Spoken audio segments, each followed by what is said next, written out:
Devarim. We're actually doing the two Parashot today, the last two, 53 and 54.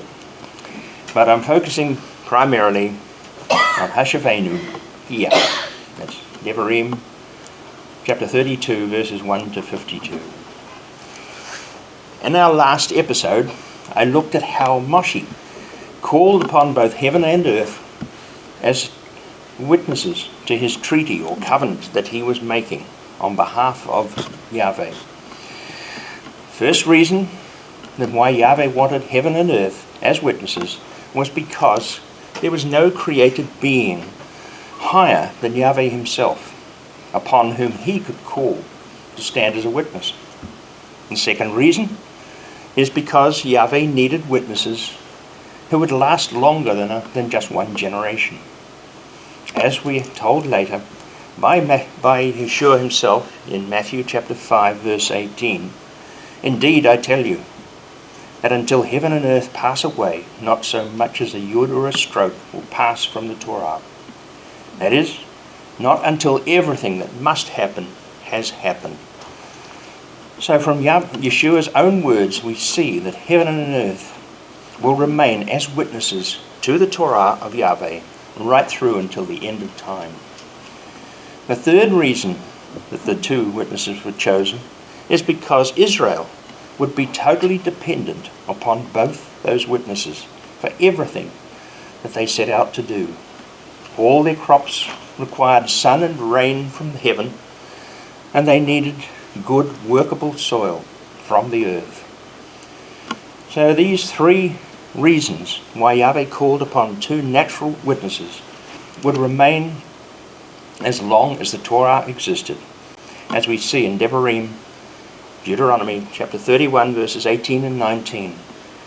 Yahweh gave one further command by saying, "I will be hiding my face from them because of all the evil they will do by turning to other gods." So write this song for yourselves and teach it to the people of Israel. Have them learn it by heart, so that the song can be a witness for me, that is Yahweh, against the people of Israel. Now most of chapter 32 of Devarim comprises the words of that song, which Moshe composed on behalf of Yahweh.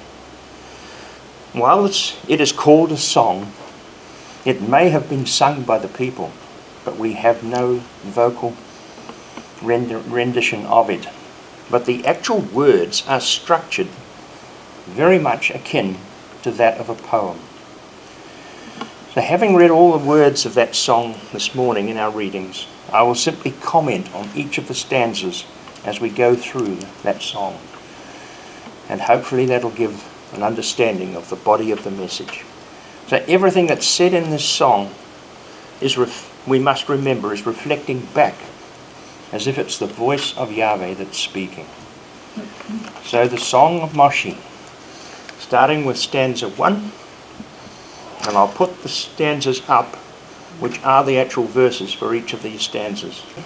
The first stanza, verses 1 and 2, begins with Yahweh again calling on heaven and earth as the two witnesses.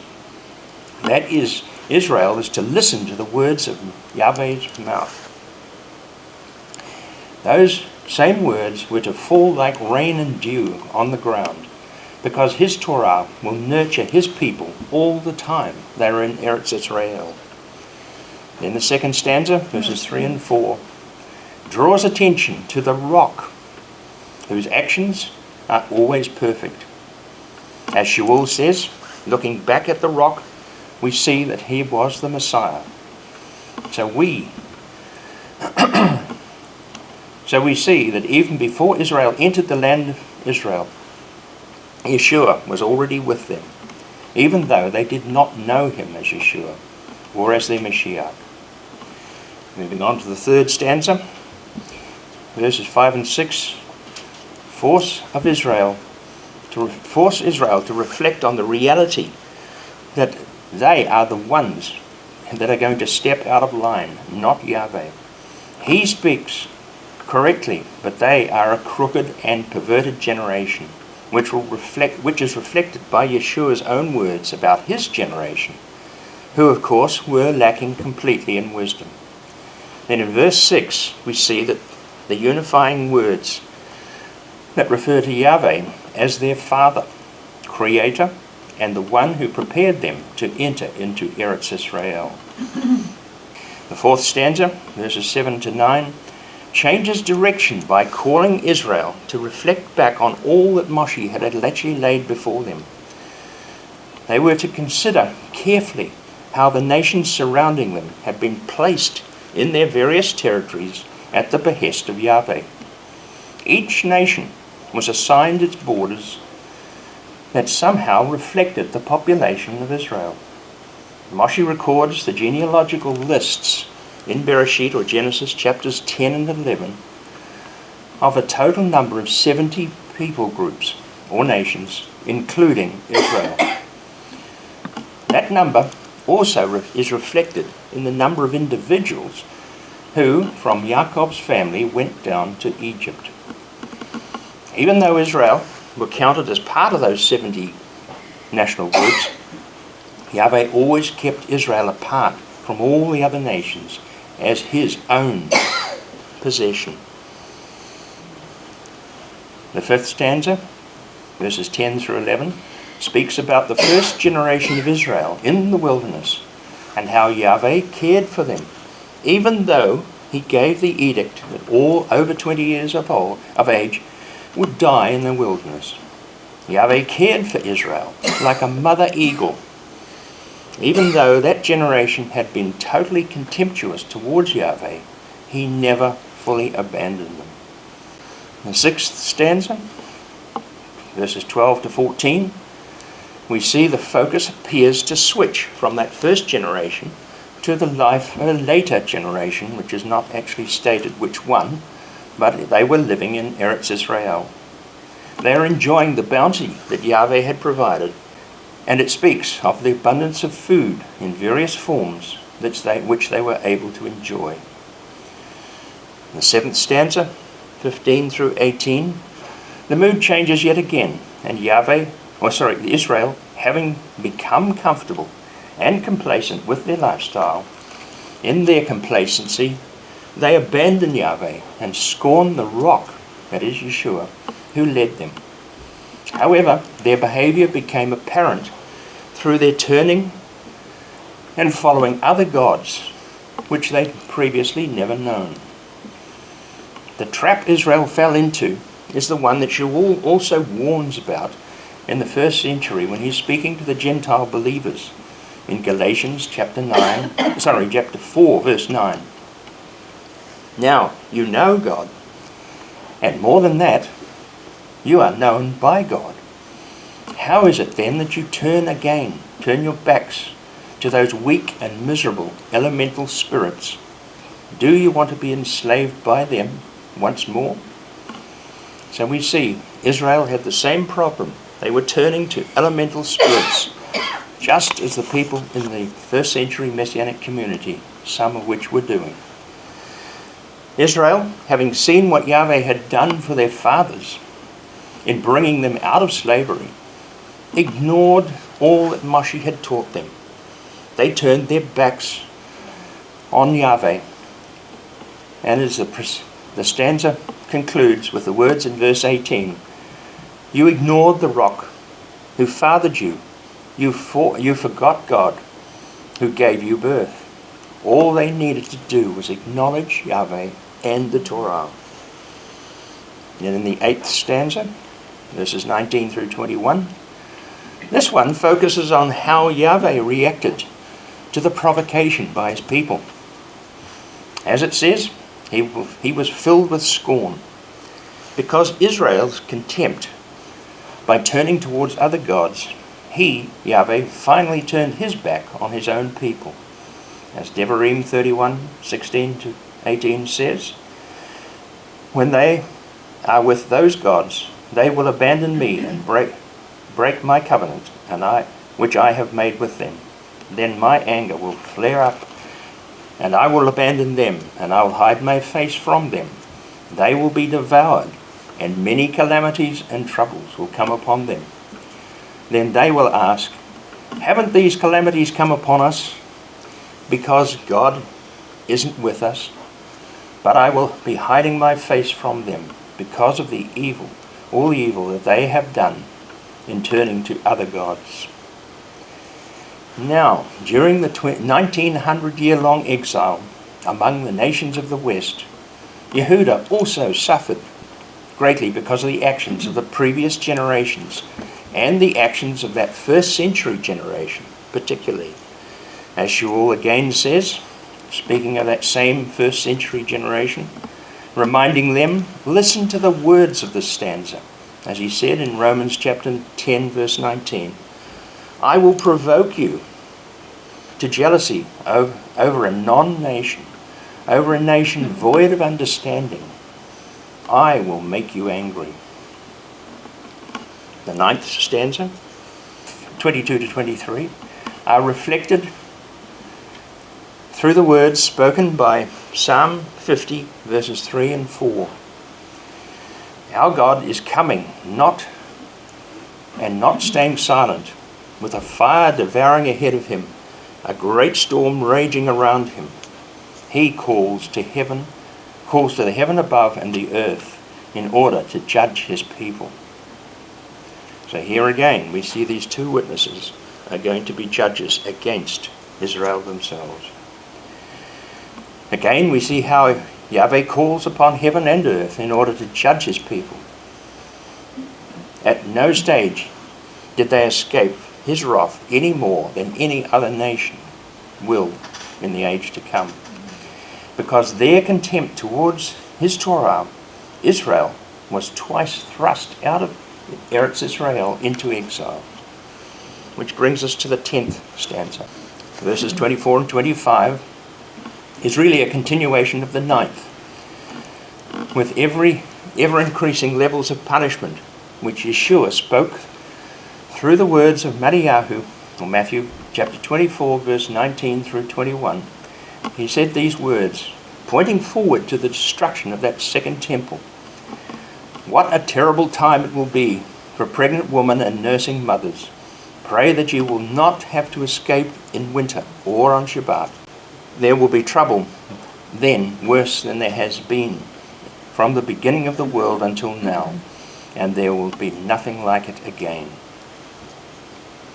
Many of the atrocities inflicted by the Romans during that second temple destruction are recorded by Josephus and other historians that reflect much of what is foretold in this 10th stanza.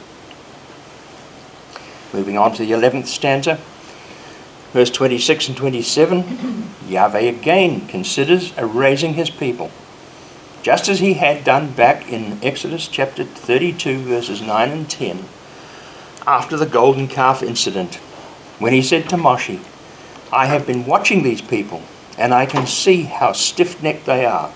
Now leave me alone, so that my anger can blaze against them, and I can put an end to them.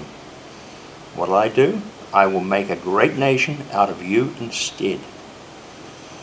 Now Moshe pleaded with Yahweh on that occasion, also by saying in verse 12, why let the Egyptians say it was for evil intentions that he led them out to slaughter them on the hills and to wipe them off the face of the earth? So we can see this stanza concludes with Yahweh again realizing just how arrogant the nations were towards his people. As he says in verse 27, but I feared the insolence of their enemies, fear that their foes would mistakenly think we ourselves accomplished this. Yahweh had nothing to do with it. Yeshua also looked forward towards the destruction of the second temple, realizing the arrogance of the Romans, as he said in Matthew 24:22, speaking about that siege. Indeed, if the length of this time had not been limited, no one would have survived. But for the sake of those who have been chosen, its length will be limited. That brings us to the 12th stanza, 28 to 31. focuses yet again on the blindness of Israel. Surely, after many generations of battling with enemies around them, and then seeing what had happened every time they turned their collective backs on Yahweh, they would have realized that following the Torah was the right way to live. As Moshe says in verse 28, they are a nation without common sense, utterly lacking in discernment. Even the modern returnees need to carefully consider these words.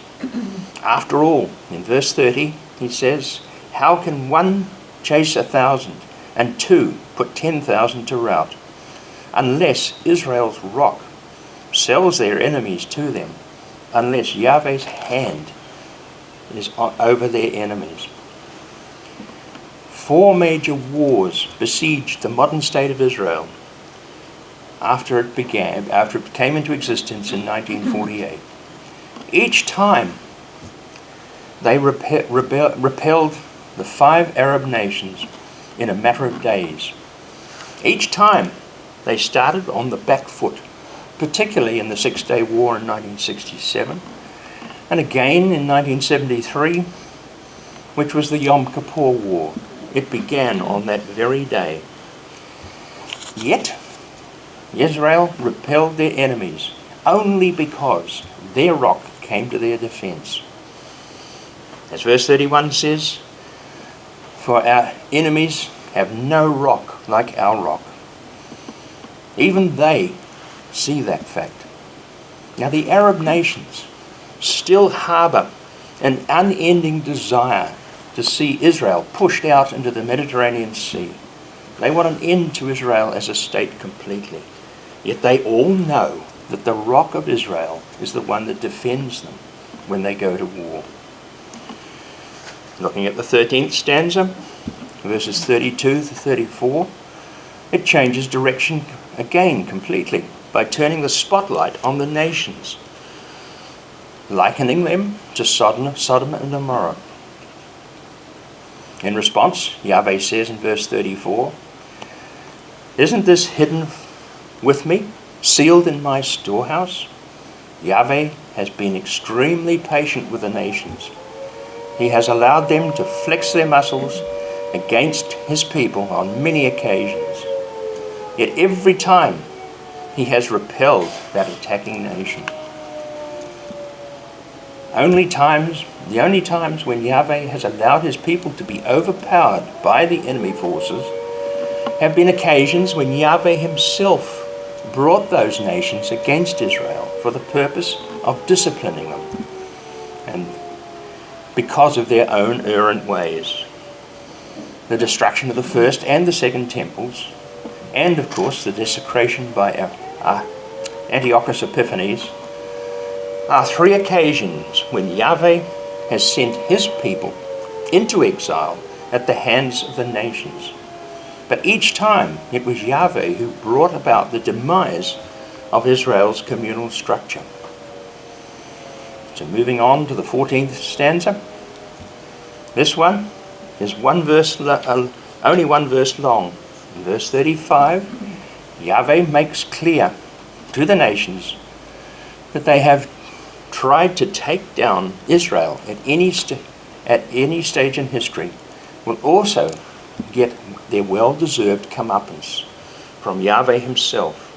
However, his vengeance will be for his own name's sake.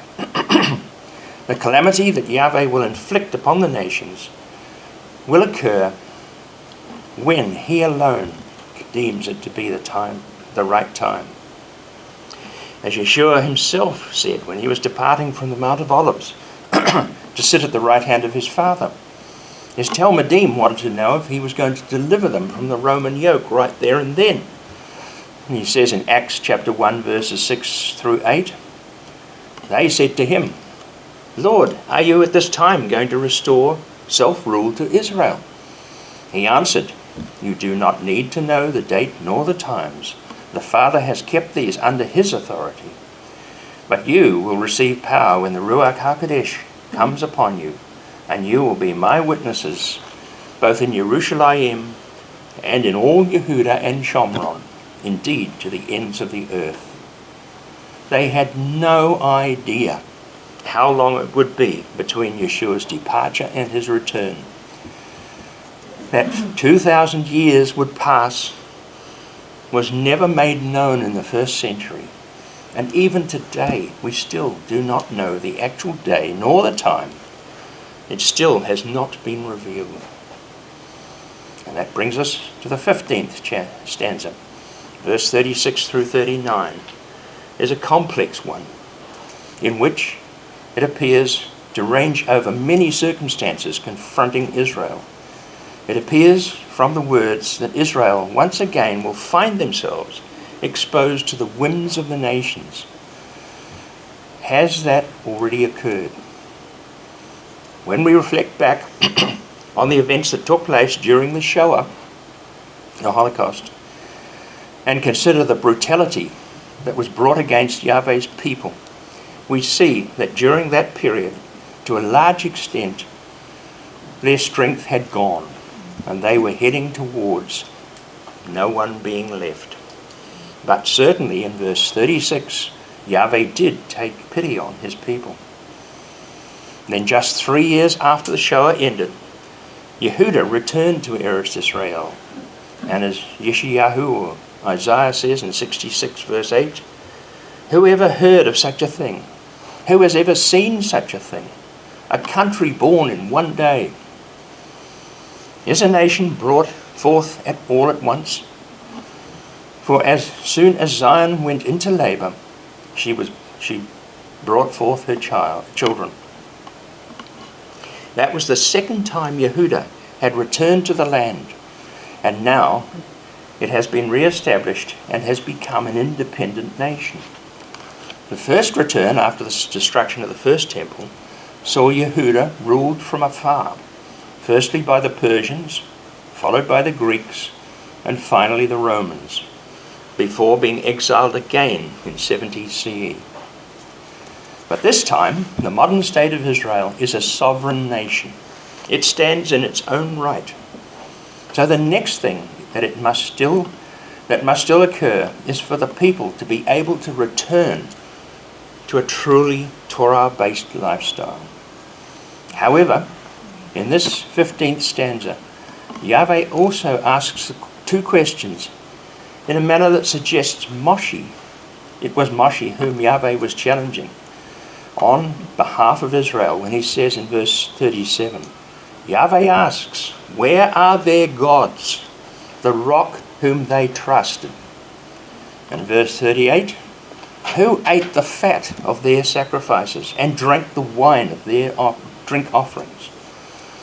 And in the same verse, Yahweh gives a rather divisive response by saying, let him get up and help you. Let him protect you. Quite clearly, they were relying on other gods, not Yahweh. Finally, Yahweh closes that 15th stanza with a very profound statement about himself when he says in verse 39, see now that I am he, and there is no other God besides me. I put to death and I make alive. I wound and I heal. No one saves anyone from my hand. That brings us to the 16th and final stanza, 40 verses 40 to 43.